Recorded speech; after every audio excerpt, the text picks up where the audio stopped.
com vocês sobre a importância do Novo Testamento para nós e de que forma ele deve ser trabalhado e estudado e como ele chegou até nós. Então, talvez não seja a pregação mais emocional, mas é algo para você compreender, conhecer e vai ajudar no seu crescimento espiritual, na sua jornada de fé, tá bom? Nós temos poucos autores no Novo Testamento. O maior de todos, quem escreveu mais livros é o apóstolo Paulo, são 13 cartas atribuídas a ele. Temos os 4 evangelistas, 2 deles discípulos, João e Mateus, 2 deles não discípulos, mas amigos dos apóstolos, João Marcos e Lucas. Temos o autor da carta aos Hebreus, que não sabemos quem é. Temos uma pequena carta de um dos irmãos de Jesus, Judas. Uma outra carta, se bem que para mim não é uma carta, é uma coletânea de resumos das pregações de Tiago, irmão do Senhor, à igreja de Jerusalém. E temos os textos joaninos, né? Além do Evangelho, são atribuídas a João 3 cartas e o livro do Apocalipse. O livro do Apocalipse eu tenho minhas dúvidas, eu pessoalmente não creio que é o mesmo apóstolo João, mas isso é assunto para a escola dominical. Mas nós temos poucos autores no Novo Testamento. E a forma como a gente lida com o Novo Testamento tem muito a ver com isso aqui que Pedro escreve na sua segunda carta, capítulo 1, a partir do verso 12. Vamos ao texto. Por esta razão, sempre estarei pronto para fazer com que vocês se lembrem destas coisas, embora já as conheçam e tenham sido confirmados na verdade que receberam. A verdade, nos escritos de Paulo, nos escritos de João e de Pedro, a verdade tem muito a ver com o conteúdo do Evangelho. É aquela revelação que vai durar para sempre. Ao contrário da antiga aliança, que eles diziam é sombra das coisas que haverão de vir, o Novo Testamento, ou melhor dizendo, não o texto, o Evangelho de Jesus Cristo é a verdade. Por quê? Porque ele vai ficar para sempre. O primeiro capítulo do Evangelho de João é bem claro para definir isso. A graça e a verdade vieram por meio de Jesus. Então, essa ideia de verdade é uma revelação que não será substituída por nenhuma outra. Pedro então está dizendo, vocês estão confirmados na verdade que receberam. Também considero justo, enquanto estou neste tabernáculo, seja vivo, nesse corpo, despertar essas lembranças em vocês. Certo de que estou prestes a deixar o meu tabernáculo, como efetivamente nosso Senhor Jesus Cristo me revelou. Pedro já sabia que os seus dias estavam se findando nesta terra. É um privilégio que Jesus dá a algumas pessoas que sabem lidar bem com a morte. Não é? Eu deverei ser uma delas. Não deverei assustar vocês. Eu saberei quando chegar a hora e eu aviso vocês. Mas de minha parte, vocês pensam que eu estou brincando? Eu estou falando sério. Mas de minha parte me esforçarei ao máximo para que sempre, mesmo depois da minha partida, vocês se lembrem dessas coisas. Que é Pedro, não eu, tá bom? Vou parar aqui por um pouquinho. Pedro está escrevendo dizendo o quê? Gente, eu falei para vocês, eu instruí vocês na verdade. Eu contei para vocês tudo aquilo que Jesus fez, tudo aquilo que Jesus falou. Vocês estão acostumados a ouvir da minha parte e de outros a verdade. Vocês estão bem firmados no Evangelho. E enquanto eu estou aqui, fala Pedro, eu vou me esforçar para que vocês se lembrem destas coisas. Então, o Evangelho, da forma como nós o conhecemos, foi primeiro o testemunho dos apóstolos e dos demais discípulos que andavam com Jesus. As histórias de Jesus eram contadas repetidas vezes entre eles. Eles se reuniam não para ler a Bíblia, porque não havia Novo Testamento ainda. Eles liam as Escrituras? Liam, mas principalmente Paulo usava as Escrituras e os outros para mostrar de alguma forma Jesus no Antigo Testamento. Mas o assunto deles não era estudar Moisés. Aliás, uma palavra de Jesus Moisés é lido todo sábado na sinagoga. Eles se reuniam para falar de Jesus. Os cultos cristãos, a comunidade cristã, se reunia para dar testemunho de Cristo. Quando Paulo ia numa sinagoga, num culto judaico, aí sim ele lia a Torá, ele lia os profetas, ele lia os salmos para dizer, isso aqui tem a ver com Jesus. Digamos, ele leu o Salmo 16 dizendo assim, não permitirás que o meu corpo conheça a corrupção. Isso aqui se refere a Jesus, filho de Davi, que ao terceiro dia foi ressuscitado e o seu corpo não apodreceu na sepultura. Davi morreu e está sepultado, mas Jesus foi ressuscitado e o seu corpo não se corrompeu na sepultura. Então esse salmo aqui está falando de Jesus. Era assim que eles usavam as Escrituras, para falar de Jesus. O importante para eles era criar uma memória. É importante que vocês saibam a verdade. É importante que vocês saibam o ensino de Jesus. E Pedro está aqui já envelhecido.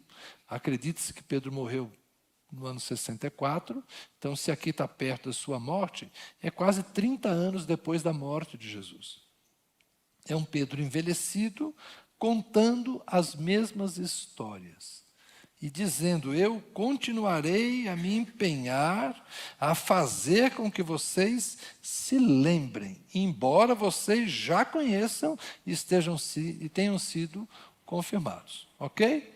Então as reuniões eram para isso. Segue um pouquinho no verso 16.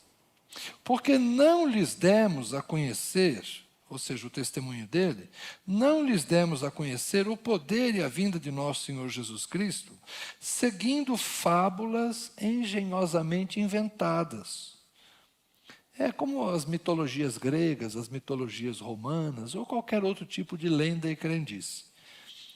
Pedro está dizendo, nós não demos a conhecer a vocês Jesus Cristo por meio de fábulas engenhosamente inventadas, mas nós mesmos fomos testemunhas oculares da sua majestade, porque ele recebeu glória e honra da parte de Deus Pai, quando pela suprema glória lhe foi enviada a seguinte voz, este é o meu Filho amado em quem me agrado.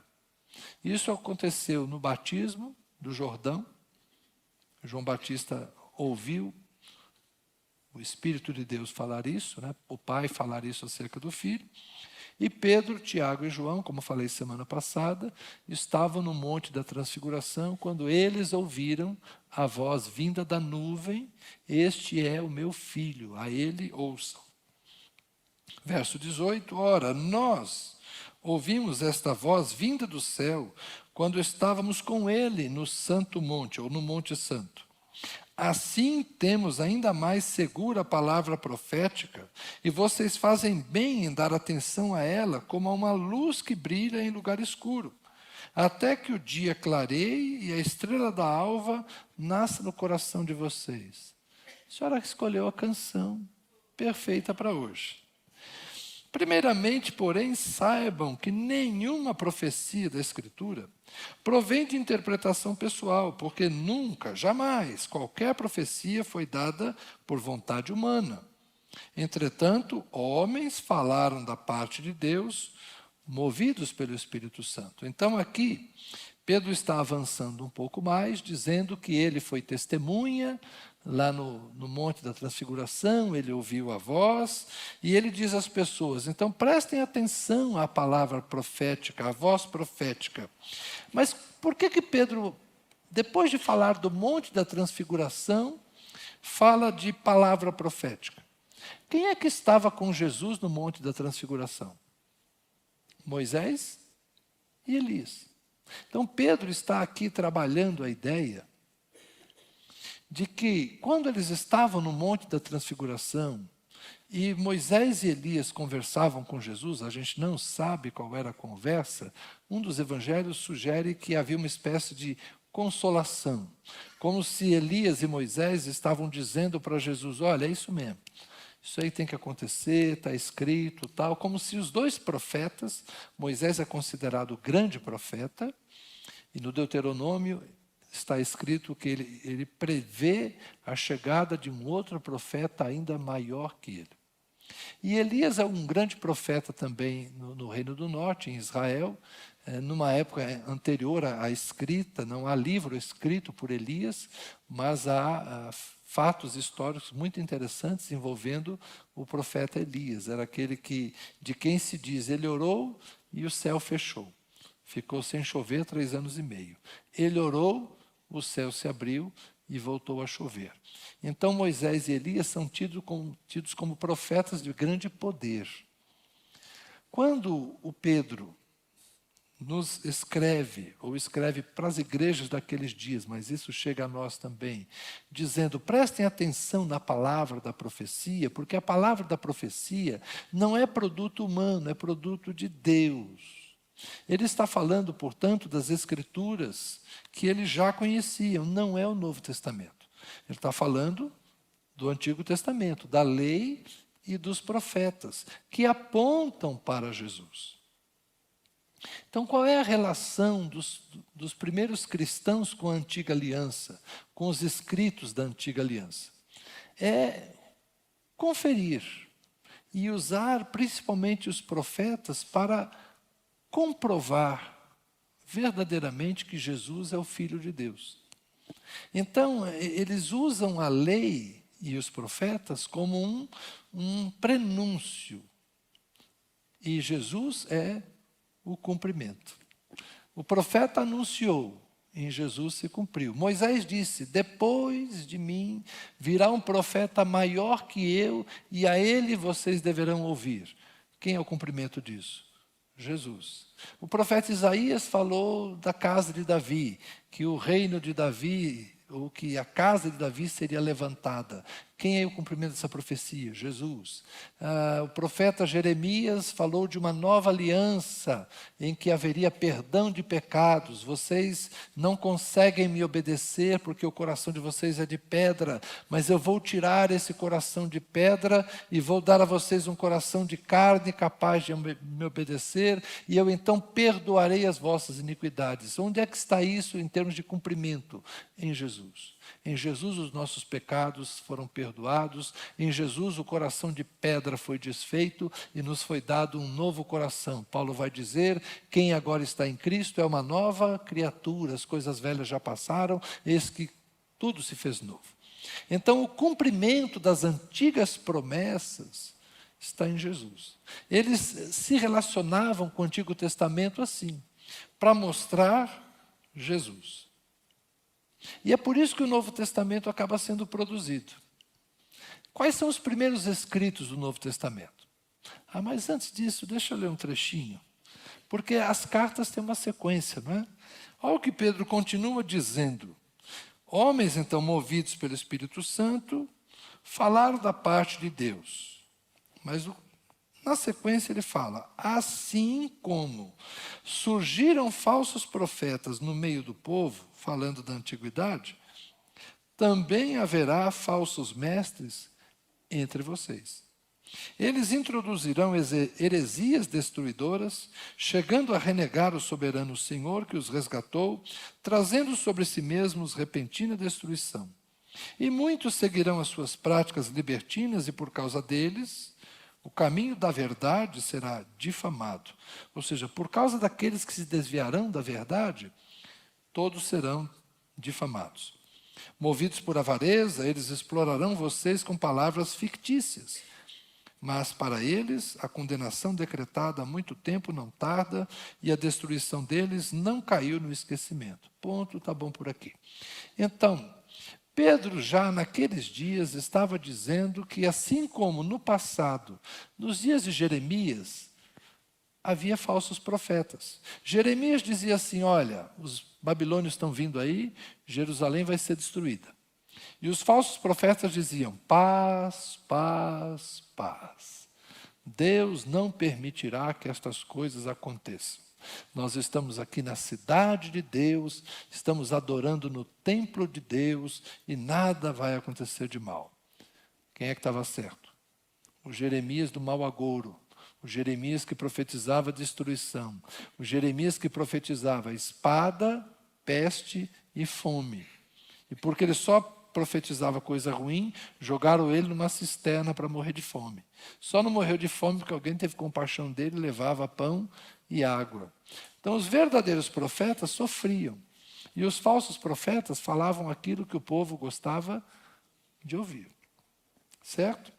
No Antigo Testamento é isso. E é disso que Pedro está dizendo. Assim como surgiram falsos profetas no meio do povo, também haverá, prevendo, portanto, falsos mestres entre vocês. Está dizendo, então, que no meio dos cristãos haveria de surgir falsos mestres.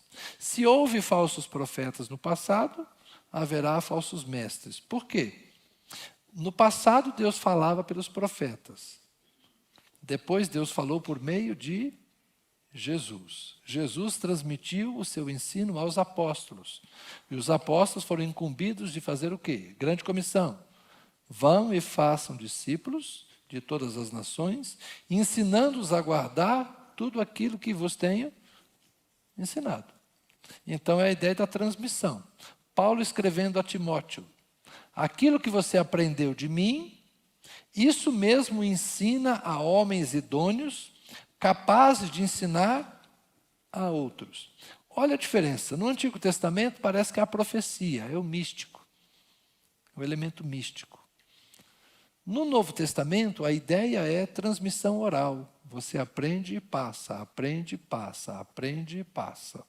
Mas você tem que aprender direito com quem foi testemunha. Você tem que estar bem firmado na verdade, para você ensinar a verdade. Se começar a ensinar coisa errada, é falso mestre. Chegando então onde eu estava pretendendo. É por isso que temos o Novo Testamento. As primeiras cartas, os primeiros escritos do Novo Testamento, são os escritos de Paulo. Ele é o grande escritor. Antes dos evangelhos, Paulo começou a escrever cartas. Por quê? Ele ia lá, começava uma igreja numa cidade, depois viajava, ia para outra, ia para outra, ia para outra. Mas a rede de fofoca já funcionava naquela época. Ele tinha uma rede de cooperadores, que ele chamava de evangelistas. E eles iam e vinham a mandado de Paulo para supervisionar as igrejas, para ensinar os irmãos e para se certificar que tudo estava bem. Então Paulo começa a igreja de Corinto, mas dali a pouco ele está em Éfeso. Só que ele pega alguém lá de Éfeso e fala: dá um pulinho lá em Corinto e vê como é que estão as coisas. Aí o pessoal volta aí, Paulo, está uma confusão lá. Está acontecendo isso, isso, isso e aquilo. Paulo falou: não posso ir agora. Manda alguém. Só que manda alguém com uma carta. Por quê? Porque ele é apóstolo, ele tem autoridade. Então as cartas foram escritas para corrigir equívocos, desvios, ou para reforçar ensinos. Então, o Novo Testamento nasce a partir das cartas.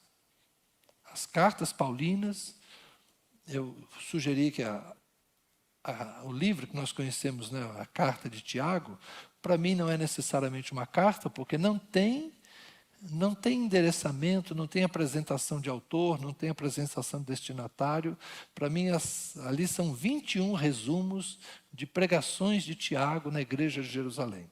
Se você pegar lá Tiago, você vai ler que são parágrafos fechadinhos, você consegue entender, e às vezes um texto não tem muita conexão com o outro, é como se alguém juntasse 21 resumos de sermões de Tiago, frases bem construídas, ideias fechadas, escrevesse, colocasse num texto e espalhasse por aí. Não é?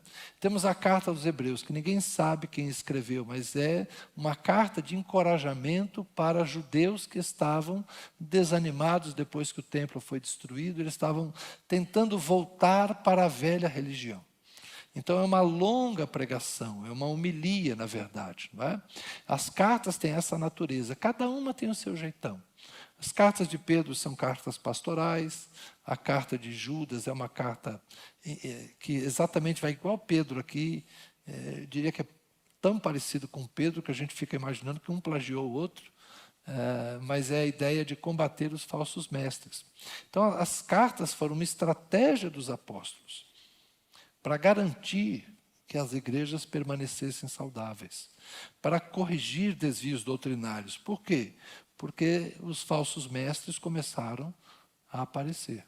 Principalmente a carta de João, a primeira carta de João, é uma carta profunda para rebater falsas doutrinas. Então, depois das cartas nós temos o quê? Os evangelhos. Como é que nascem os evangelhos? Em geral, nós pensamos que é um autor, né, que se sentou lá, pegou um pergaminho, começou a escrever. Existe um redator, há um redator. Mas é mais provável que os evangelhos sejam fruto disto que Pedro descreveu aqui. Eu estou pronto a fazer vocês se lembrarem destas coisas. A comunidade falava e falava e falava e falava as histórias de Jesus. Até que eles resolvem transformar aquilo que era uma tradição oral, bem consolidada, em texto. É por isso que a gente tem os evangelhos parecidos, os sinóticos, tem o evangelho de João bem diferente, mas eles são frutos da memória das comunidades. Eles vão escrever aquilo que eles aprenderam dos apóstolos de uma forma que aquilo fique preservado para a posteridade. E é muito provável que os evangelhos começaram a ser escritos mais perto da morte dos apóstolos. Tiago morreu lá pelos anos 50, 55 talvez. Outros apóstolos foram morrendo. E aí provavelmente as pessoas pensaram, quando nós não estivermos mais conosco, como é que vai ser? A gente precisa preservar isso. E aí começam a escrever. Então, como é que a gente usa o evangelho? Nenhum de nós andou com Jesus. Tudo que nós temos hoje é o texto. É por isso que a gente gasta tanto tempo para tentar entender da melhor forma possível os evangelhos. Por isso que a gente compara Mateus com Marcos, com Lucas, com João e tenta entender direitinho como é que foi aquela coisa. Por quê? Porque os falsos mestres estão por aí. Estão por aí. Pode estar aqui. Os falsos mestres podem aparecer entre nós. Foi isso que Pedro disse. Surgirão falsos mestres entre vocês.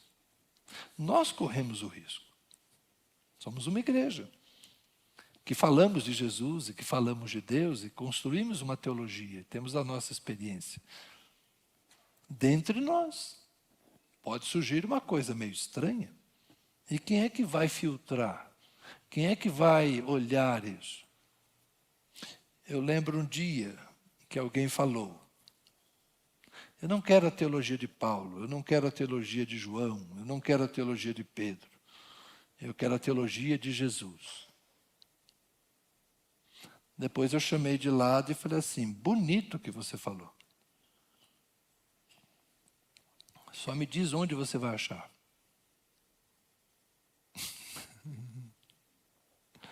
É bonito de dizer. Mas Jesus não escreveu sua teologia. Nós sabemos de Jesus por meio de Paulo, por meio de Pedro, por meio de João, por meio de Tiago, por meio de Judas. É assim, o Judas é irmão de Jesus, tá bom? O outro não. O outro...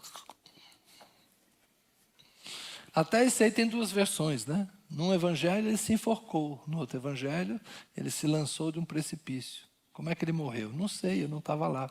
Cada um conta a história de um jeito. Tem essas coisas. Mas o importante não é como. O importante é que em ambos os evangelhos diz que ele tirou a própria vida. Vocês entendem? A gente compara os evangelhos, a gente estuda os evangelhos. Por quê? Para nossa segurança. Então, como é que a gente lida com as Escrituras? O que eu estou tentando ensinar para vocês hoje? Isso aqui não é a quarta pessoa da Trindade. A Bíblia não é Deus. A Bíblia não é Deus. A Bíblia é palavra de Deus. Preservada no Antigo Testamento, porque é a palavra dos profetas. Os judeus entenderam que os textos que eles escolheram como canônicos eram textos que vieram, como diz Pedro, produzido por homens que falaram da parte de Deus, movidos pelo Espírito Santo. Então, os judeus formaram o cânon do Antigo Testamento. Aprovaram esses 39 livros que nós temos nas nossas Bíblias. Foram os judeus que disseram, isso aqui é profeta, isso aqui é de Deus, então vamos manter.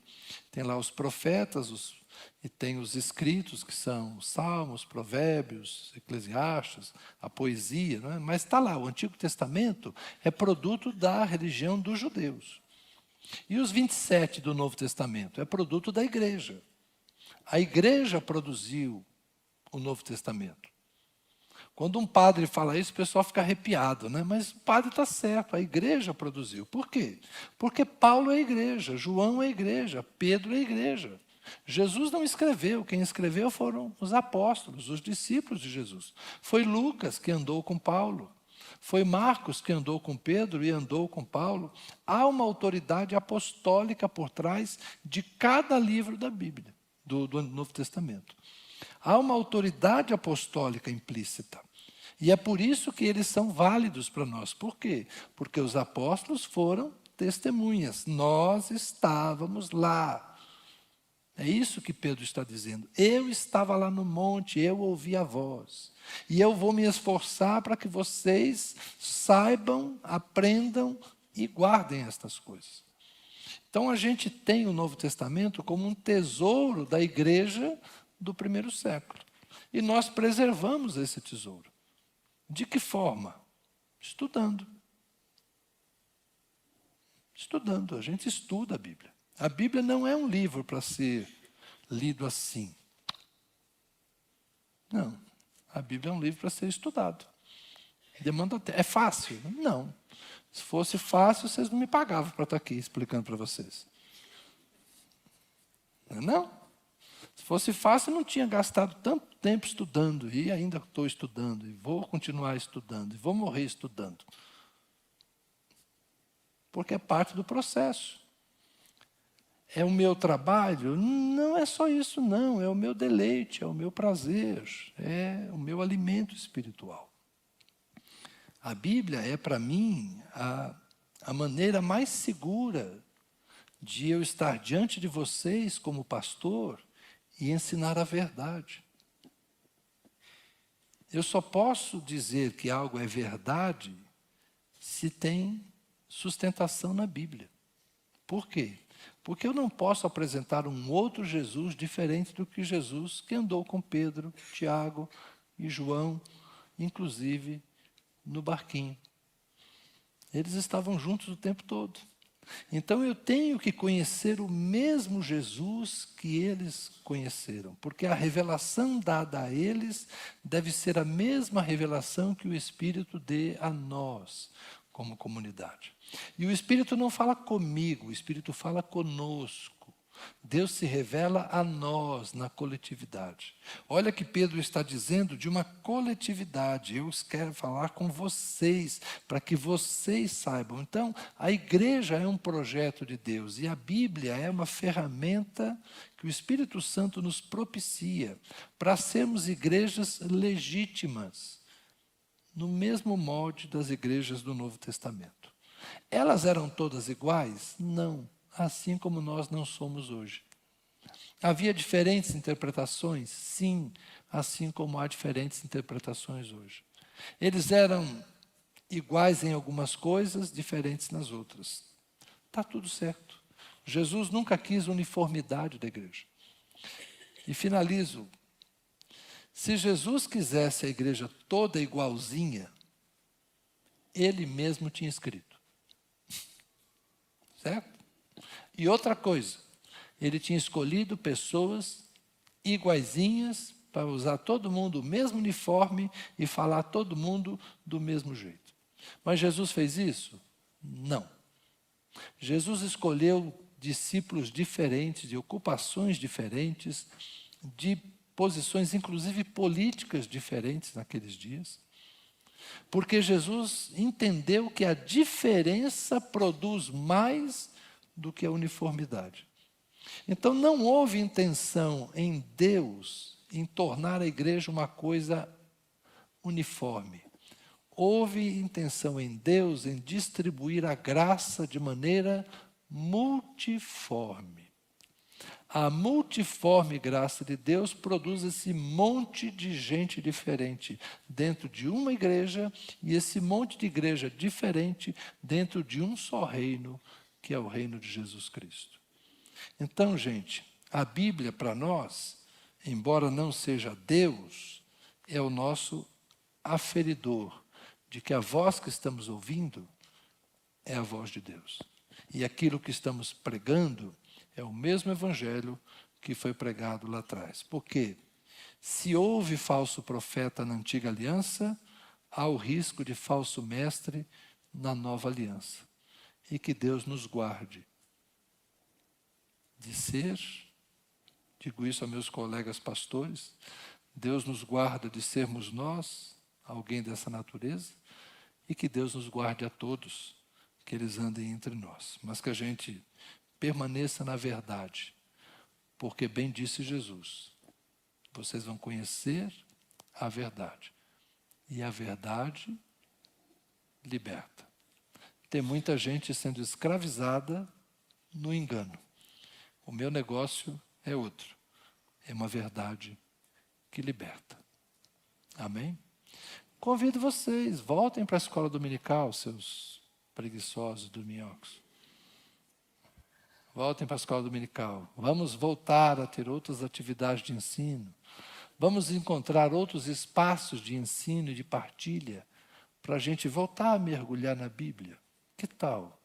A gente tem tanta gente preparada aqui na igreja, mas a gente precisa separar um tempo para fazer isso com método, com seriedade.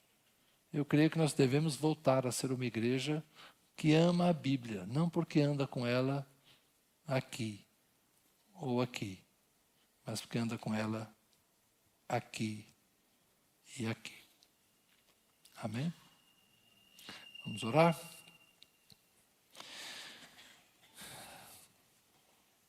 Senhor, o poeta no seu salmo disse: a tua palavra escondi no meu coração, para eu não pecar contra ti. Nós éramos crianças quando cantávamos estas coisas. A tua palavra escondi, no meu coração escondi, para eu não pecar contra ti, meu Senhor, não pecar. A tua palavra escondi.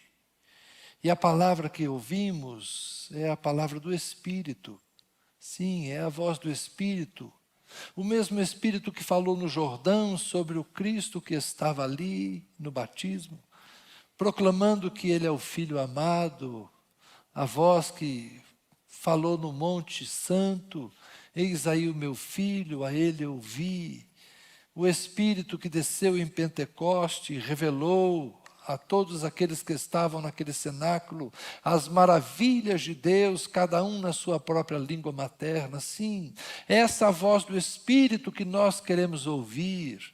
Nós queremos ouvir um Espírito Santo presente, atuante, que fala no coração, na mente, na intuição, que fala na profecia, porque o dom não está morto, mas o dom ainda é dado a todo aquele que buscar, e que o Senhor levante profetas entre nós. Mas profetas que falem a palavra de Deus, da parte de Deus, não movidos pelo próprio coração, mas gente, homens e mulheres movidas pelo Espírito de Deus, que nos tragam a palavra do Senhor para nos dirigir no caminho do Senhor, para nos exortar, para nos consolar, para nos aperfeiçoar, para nos fortalecer, para nos edificar. Mas nós também queremos, Senhor, aumentar o nosso apego pelo tesouro que a Tua igreja nos deixou. Muito obrigado, Senhor, pelas Escrituras. Muito obrigado, Senhor, pelos milhares de homens e mulheres que se dedicaram a preservar esse texto ao longo da história. Quanta gente, Senhor, quanta gente por amor, durante horas, meses, anos, usou a própria mão para preservar esse texto. É tanto sangue, Senhor, tanta vida gasta, tanto tempo gasto para preservar esse texto, e hoje tê-lo na nossa língua, Senhor, disponível. Fruto do trabalho também de gente séria, dedicada, íntegra, bem intencionada, que traduz o texto sagrado para a nossa língua de forma acessível. Senhor, obrigado. Como é que a gente pode desprezar, Senhor, um trabalho tão grande? Ajuda-nos, ó Deus, a enxergar o tesouro que temos nas mãos, o valor que isso tem para nós. Que nós tenhamos respeito pelas Escrituras, Senhor. Que nós tenhamos apreço, consideração e santidade para anunciá-la neste lugar. Santidade para interpretá-la, Senhor, juntamente com a comunidade. Que nós tenhamos reverência, Senhor, por estes momentos em que nós falamos das Escrituras, para que, como Pedro se esforçou, nós também preservemos a verdade como ela deve ser dita. Guarda-me a mim, Senhor, e aos meus irmãos com quem compartilho este lugar. Que os nossos lábios sejam comprometidos com a verdade, que o nosso coração não se deixe desviar pelos espíritos de engano que rondam este mundo, mas que nós de fato tenhamos graça do Senhor para estudar as Escrituras, compartilhar as Escrituras e viver segundo o Espírito diz à igreja. Dá-nos a tua bênção, Senhor, que esta semana seja uma semana em que a gente volte a ler com alegria esse texto que é bênção para todos nós. Amém. Que tal você fazer um compromisso? Esta semana eu vou ler um pedacinho da Bíblia todo dia. Ou talvez fazer um compromisso. Eu vou começar a estudar esse negócio. Eu vou entender. Amém? Deus te abençoe, vá na graça, na paz de Jesus. Uma boa semana a todos.